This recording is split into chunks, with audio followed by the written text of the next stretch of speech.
insane. I think the dome lights have been on. I think the dome lights have been on since yesterday. I want to see what the voltage is. 11.2 is not bad for the dome lights just being on overnight.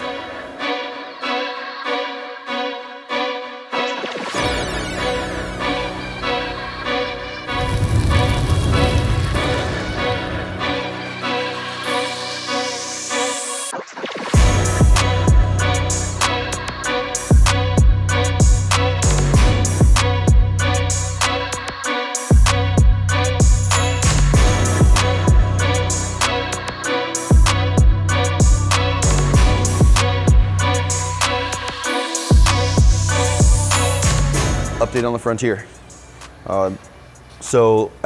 Last time we talked about it was outside. I think we already tried to drive it. That was it, right? Was that? Yeah, okay. So what we did is we had Matt Taylor and Josh come out from FTA. They're pretty advanced tuning and wiring company out of Hesperia. They diagnosed it and just gave us a second set of eyes on it. It ended up being a little more simple than we thought, and whatever, if I need to take ownership of it, it's fine. But when we got this car, there was these block hugger headers that are kind of an off-the-shelf Summit item. They were already in the car. The exhaust is kind of already done. And what we did is we rerouted the exhaust, but we didn't change the headers. What it is here is the headers are swapped the other way. And they're not symmetrical to the point where they clear the plugs properly. So what's going on is the plugs in here were like contact close, not even danger close, contact close rubber boots on the spark plugs, not ceramic.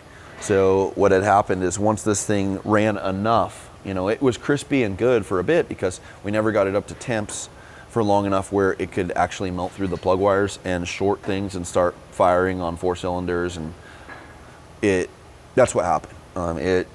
After it ran and it got revved enough, it finally broke the seal. There's probably just a plug that was laying on the header, or 3 that were just laying on the header, and at some point they just melt, and then boom, they finally go and ground. Is it melted the plug wires? Excuse me how I regurgitate information that I am not knowledgeable about. The learning on the Holly, there's like limitations you can set. It was all the way open. So when this thing, all the plugs went and started misfiring, it started feeding it more and more fuel.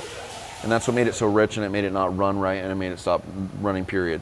So it's actually a pretty easy problem. And it's a simple one to fix. The most dramatic thing we had to do was adjust a primary on the driver's side, which is one of the header tubes, to wrap around where the plug wire is going to be. We ordered 2 different types of ceramic plugs, one with a 90 and one with a 45. So we'll have to have a variation. The only thing that's going to be a little custom is it's not going to be a nice, consistent plug wire setup to all the plugs. It's going to have to be like, 2 45s go here, a 90 and a 90 go here, and they wrap around and they go up here. They all go up to the coils, but the routing is just going to have to favor where they're safe. Getting ceramic ones is going to be helpful, but adjusted the primary and then just clearanced 3 more areas with heat and a hammer. Not enough to close off the header tube to affect flow. Look it up, it's not enough to do anything. If it was something where it was going to be dramatic, then we'd have to reroute some of the header. But we'll get that fixed. It needs to be welded, and then we'll wrap it, put it back, change the oil again. Then I think we're ready to have them come and put another base tune in this thing and get it good enough where we can just drive it around. And then we'll tow it up there and we'll put it on the rollers and get a proper dyno, wide open throttle tune. So that's where we're at.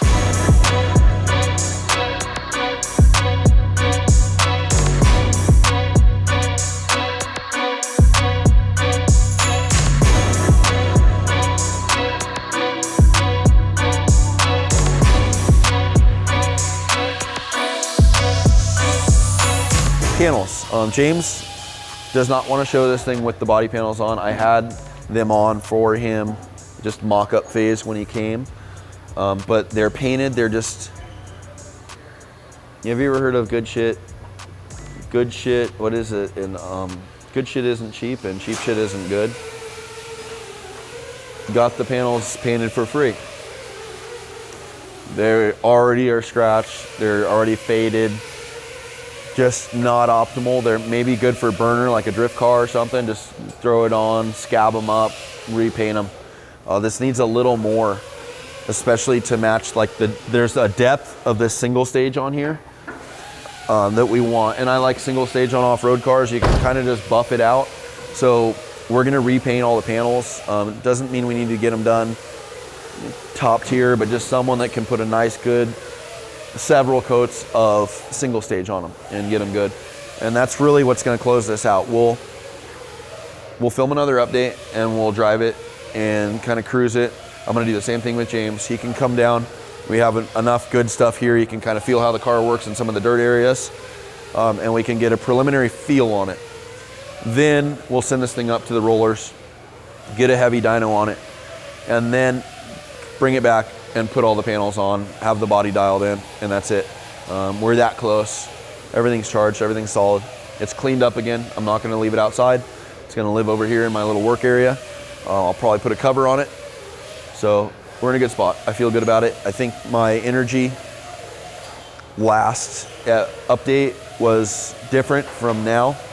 And that's partially from not having this answer to what was going on, more partially to reconnecting with James and expressing where I was at with stuff. And, you know, I expressed the same thing about, you know, we had a commitment that we were gonna film updates on this thing every step of the way.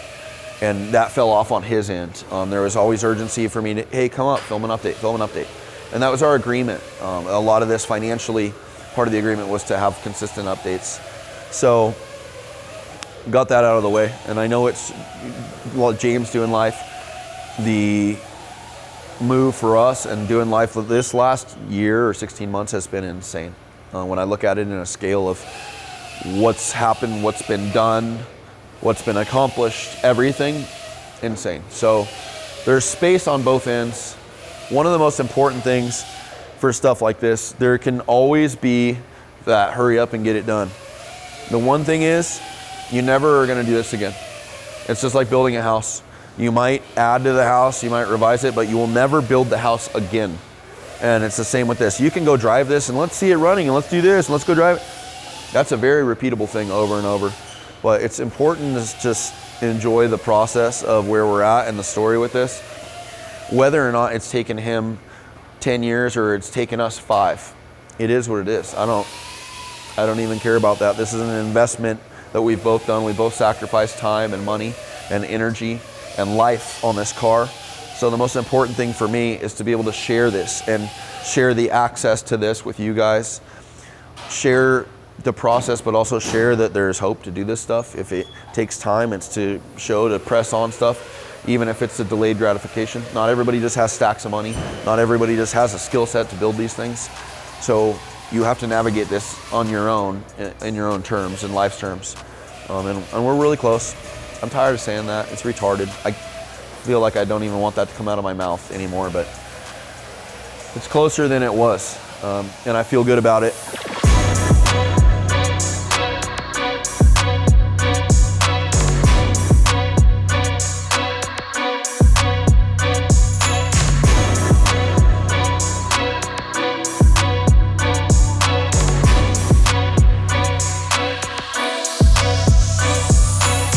Luke's behind. Let's get Luke.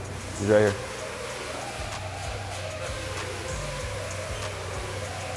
The team of guys that are here are super impressive, and sometimes it's hard for me, and it'll make me emotional because it's hard for me to digest how committed and positive and responsible these guys are. I've worked in so many shops where guys are talking shit. Like they're looking at their phones, they're judging other people's work, they're talking shit on it, they're spending their time doing that, they're talking shit on other people in the shop. Like negativity, ego, criticism. And what we have here is we have such a team of guys and everybody wants to win.